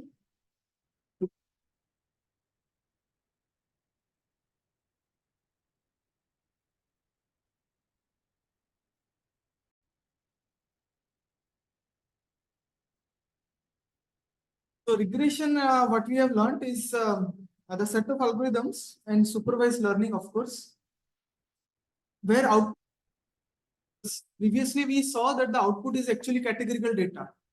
Okay. So now the output is like numbers. Okay. So this is quantitative data, not qualitative now. I've seen least square regression previously. Machine learning approach are more flexible, that you can fit any functions of data without knowing the underlying analytic form at all. Okay. So how we are saying, maybe this is first we are visualizing the data, how the data set looks. Maybe it is polynomial or exponential. And then we are fitting an exponential function to it. Suppose we don't have that capacity. Suppose that layman and she doesn't know exponential function and all. So then how she can fit? Okay.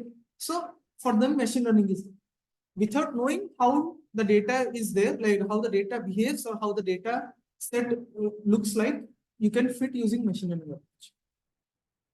For example, you can use this random forest. You will come to know this in your next semester, I think, or even now, I don't know. So artificial neural network, support vector machine.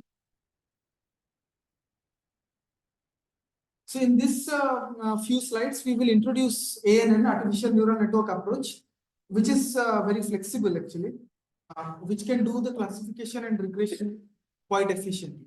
Okay. So yes, artificial neural network. Observe that there is a word neural.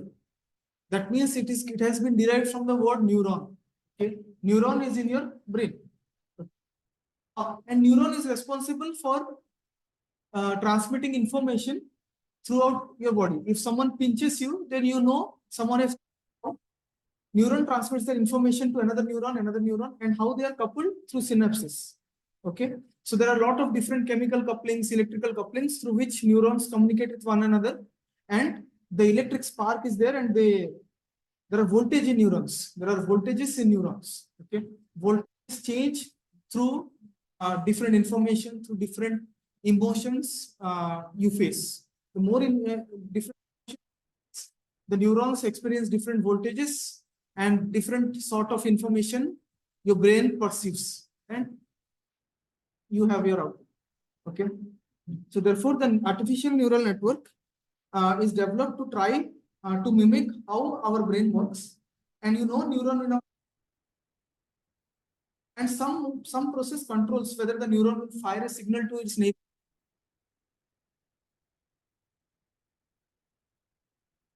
Right. So this is what we saw in regression also. We did something like class for regression, right? Why? Remember, I gave you input W0 and W1. I multiplied with X, then I took the summation, then the output was there. So that was a putty form of this one. Okay. So here is a form for generalized form for this. Okay. So here is your input, which has like a lot of different features. Feature 1 till feature 3 we have taken here. And those are transmitting information. So the arrows you see are basically known as links. So those informations are being transmitted to different hidden layers. Okay. So as you can see, this is a multi-layer artificial neural network. It has 3 different layers, known as the input layer, the hidden layer, and the output layer. Okay. There are 3 neurons you can see.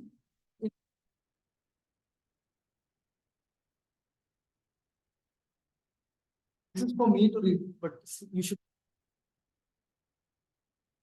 So, we can see from the figure that the input layer has 3 neurons, 3 features of input to the network.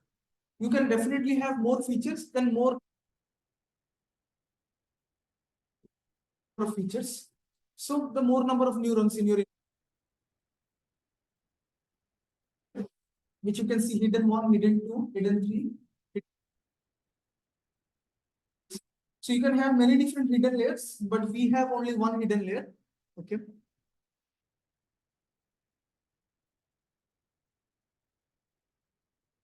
The main processing units in your network means they take the input data, they process the data, they give into the output layer. Okay. What sort of processing they are doing? Sigma, that means summation. Okay, summation. And G, the function G. So it does 2 things. One, you can see in the bottom of the slide, the sum of the information passed from the previous layers. That is meant by sigma, okay, in your form. And then pass the summation of information to an activation function to decide if it will fire the signal or not. Usually your neural network exponential, usually it has a activation function. Usually it has an activation function. Okay.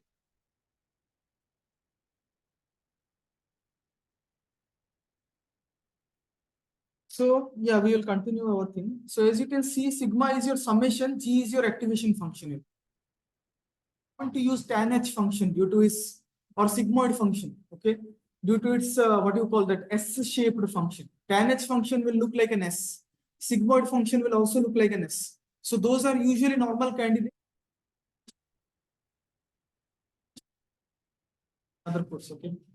The output layer, now will come, the output layer has neurons as well to generate the output for classification. For regression, it will for regression it can generate any number.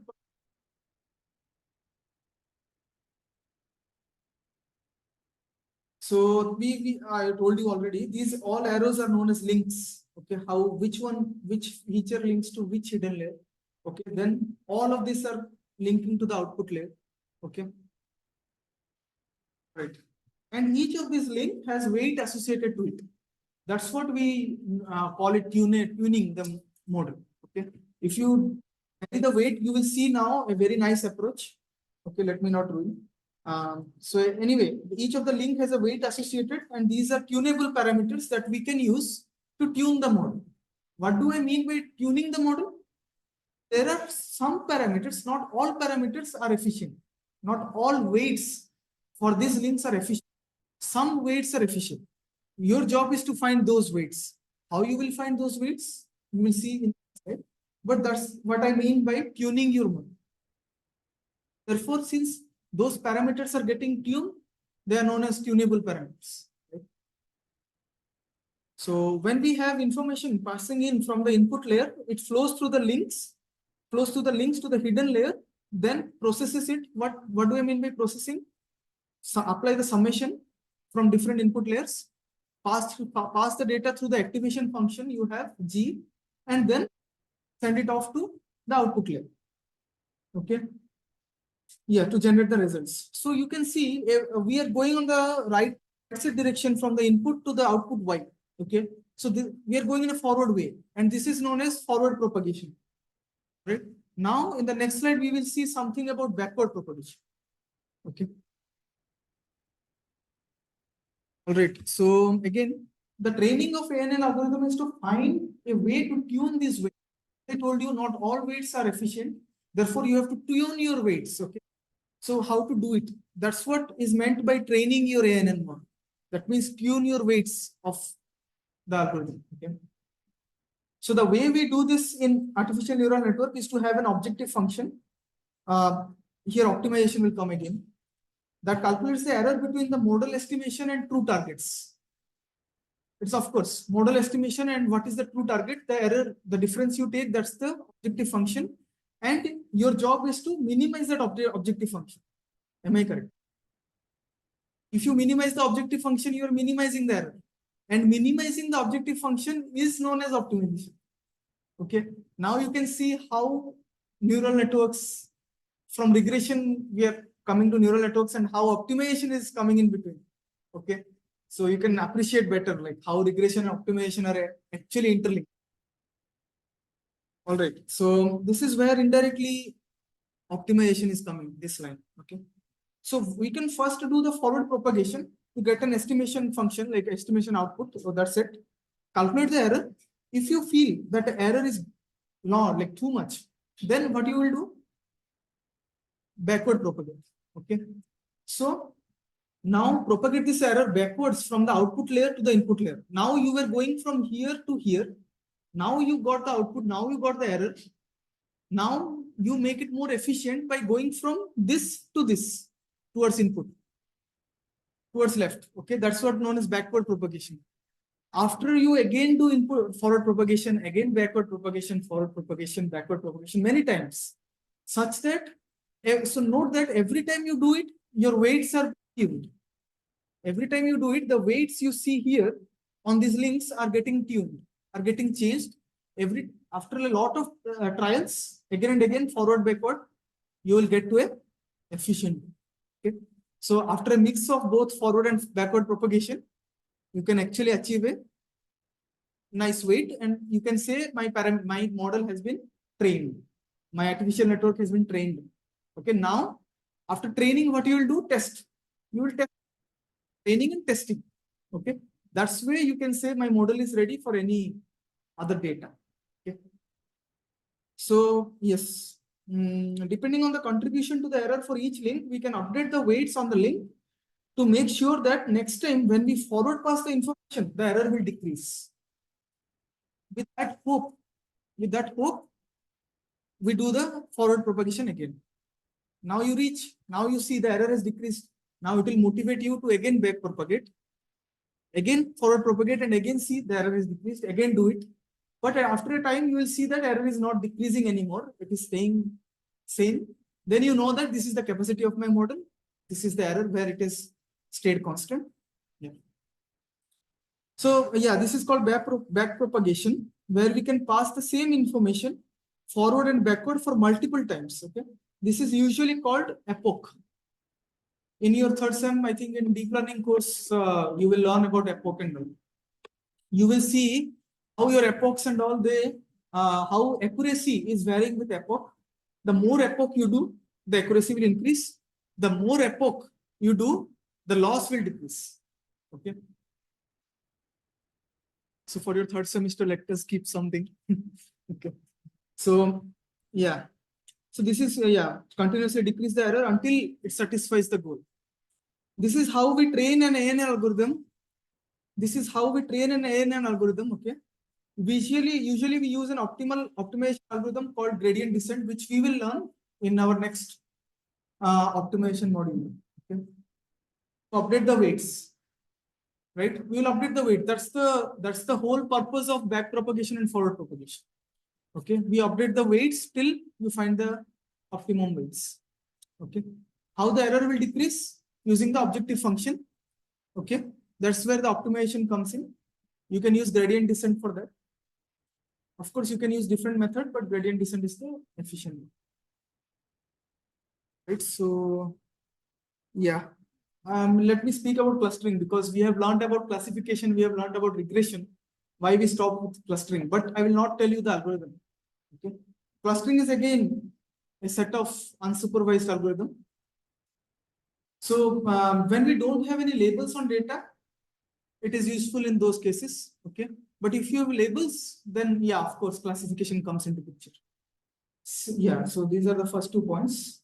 So you can use like the popular clustering algorithm, k-means.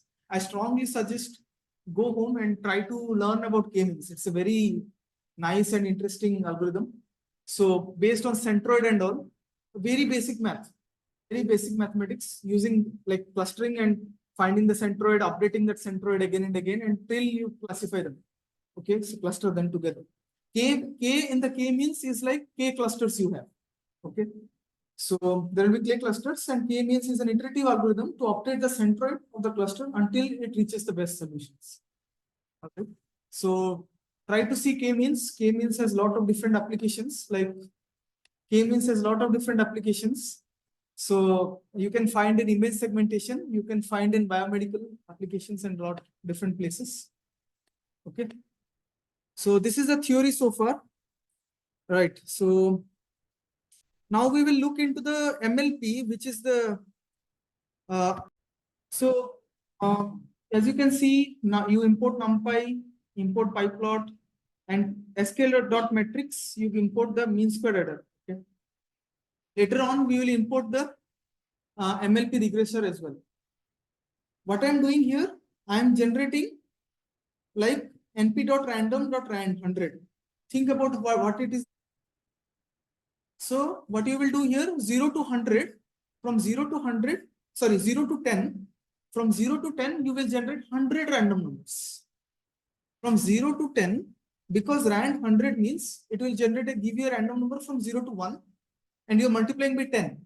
So 0 multiplied by 10 is 0, 1 multiplied by 10 is 10. So random numbers generated, 100 random numbers generated in between 0 to 10. Okay, clear for that? Yes. So that is what is X data set. Yes. So in this model, we are showing the fast oscillation, slow oscillation, and a bit of noise we will add. Finally, the output will be fast plus slow plus noise. Okay. So our data set will involve slow oscillation. Our data set will involve fast oscillation. Okay. Our data set will also involve the noise. Clear? So how we will do the fast oscillation? That's the question. So here I have taken a periodic data. As you can see, sine is a periodic function, right? Sine is a periodic function. X. If I do A less 0.5, it is slow oscillation, right? If I do 5, it is fast oscillation. Depending on this argument, I am classifying the oscillation to be slow and fast. So as you can see, fast oscillation is np.sine 5x. That is the fast oscillation. So it oscillates very fast. I can make it slow by dividing by 10. That is 0.5x. So that is like the slow oscillation. Yes. How I can determine noise? Sigma, which is 0.3, random length x. The same length as you have the array x, the same noise length we will have. Random noise. Okay. Okay. So as you can see, return slow plus fast plus noise. This is our data set. This is our model. As you can see, definition model, function name is model. The output is this. Output is slow plus fast plus noise. So what if I'll ask what is your data set look like? Say my data set has slow component, my data set has fast component, and my data set also has noise associated to it. Okay. Now we know what is our data. We will feed this noisy data into MLP regression. Okay, that is the ANN for regression. Okay, so before that, as usual, we will see how the data set looks. Before we see the data bar plot. Okay, so to do that, you can use plt.errorbar. Plt.errorbar give your x and y as input, and that's it. You can, instead of just these points, it will have the what you call that, bars, error bars. Okay. There is even some other Python function which I want you to search, which will do like this. Try to search it. So this is how our data set looks like. As you can see, yes, it behaves a bit like a part of the sine, a part of the sine. Okay, maybe your sine x is like this. Sine x is like this, right? So maybe it might not look like the whole periodic, but it is periodic data because you are incorporating sine as slow and fast oscillation. Yes. Okay with this? This is how your data set looks like. This is the error bar plot. Okay. Now we want to see what is the motivation that we did an error bar plot. That means we know that these are the points. These are the points. Okay.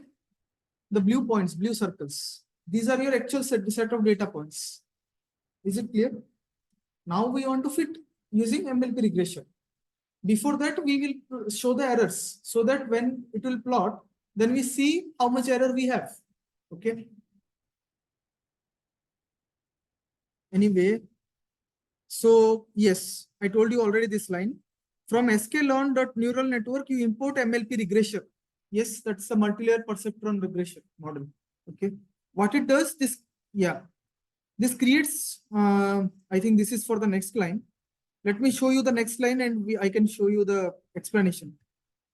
See this line, MLP is equal to MLP regression, and there are a lot of inputs. There are a lot of inputs, not easy, but each one has a different meaning to it. Each one has a different meaning to it, right? Okay. What does this input means? What does this input means?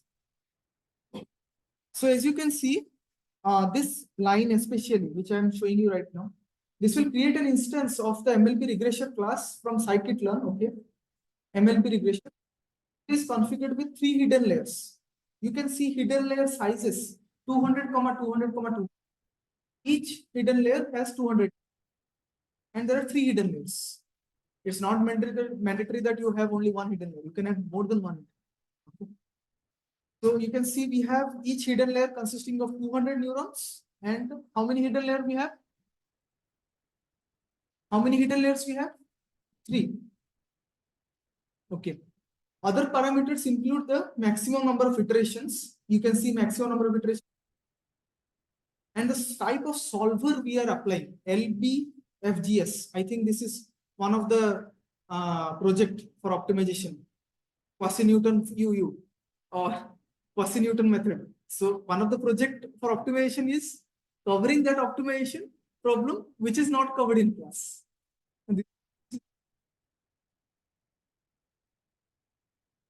FGS. So this is the optimization method, I think quasi-Newton method. We will see what is Newton method in optimization. Then I will motivate what is quasi-Newton method. Then they will tell us what is LBFGS method. Okay. So alpha, what is alpha? Alpha is the regularization parameter. And this is the activation function. Remember in my sketches, G was the activation function. In my sketches, sigma and G. G is the activation function tan H, which I told you. Sigmoid function you can take, tan H function you can take. Okay. Random state. Okay. Fixed random state. Okay. How many of you know seed? Seed.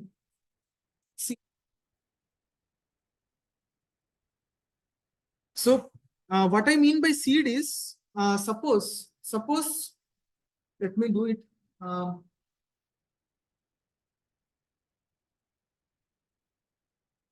Seed 8 or seed 9, any number if you give,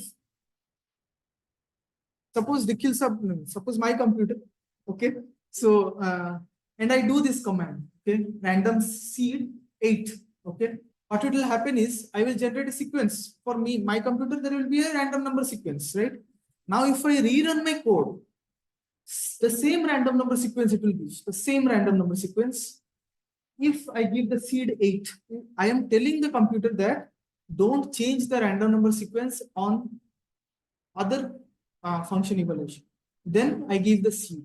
So this is what I mean. Random state equal to 8 means if you run the same output again and again, the same random number sequence it will be. That's the meaning of seed. Okay. So yes. Okay. What we do then? We have already our model, right? Mod do you remember the model function? I define the slow oscillation, fast oscillation, and noise, and then I return slow plus fast plus noise. That's the model function, right? So I'm calling it here. I'm passing that xfit input data into that. Okay. So you can see it calculates the true values, the target of the target variable using the previously defined model function. Previously defined model, the slow plus fast plus noise. Okay. And then is passed on with xfit data as input. Noise parameter 0. So noise free prediction we are doing. Okay. That's the noise input. Okay. Anyway, we will soon see like the usage of MLP again. Nothing like dot fit. What it has. Okay. Then you say MLP dot fit here. X data you are showing, Y data you are showing, and you are predicting it. So this is the way you have to write the function. There is no explanation for this. So sometimes this is the syntax and you have to follow it for MLP. Okay. Maybe you can search a bit and convince yourself that this is the syntax for that. Okay. Just giving you an instance for this. Okay. That's it. Like you show your X and Y data with bubbles, with the bubble size, FMT equals to bubble. Okay. X fit and Y fit. These are your MLP regression data. This is using the neural network, right? Okay with you? So these things we are plotting on top of each. I think we are plotting two things, Y fit and Y true. Okay. So let's see how it looks. Before that, I want to show you the explanation here. I think it's an explanation. No? So this is the output where you can see the true model is in the gray and the predicted output is in the red. So you can see all are within the error bounds. All are within the error bars. Mostly they are within the error bars. Some are moving away like this guy. They are moving away from the error bar plot, right? So next thing is to determine the accuracy or maybe go forward and backward till you tune your model to the efficient case. Okay? So we saw the fitting of the data is not that bad, and we use 3 hidden layers here with 200 neurons, each with 200 neurons. Then we use an optimization algorithm that is LBFGS, which is a quasi-Newton method. Okay. Next class, we will see what is a Newton method. Not see this class, right? The family of quasi-Newton methods. Okay. I will cover Newton method in my class. Quasi-Newton will be the project topic. Okay. So this covers the whatever computational ideas, both for what we learned using pen and paper, pen and slides, and also using the neural network concept. Okay, so we approached regression through both ways. One through regression, one through mathematical concepts of regression, and then we used MLP regression, where all the things are hidden in with like all the concepts of regression, least square, optimization techniques are all hidden. Okay, but why we are reading all this? So just so that you appreciate what kind of methods are inbuilt within. Okay, how these methods actually work. So otherwise you will not appreciate what is the method we are using, how much error we are using, why random number we are using. Okay. So yeah.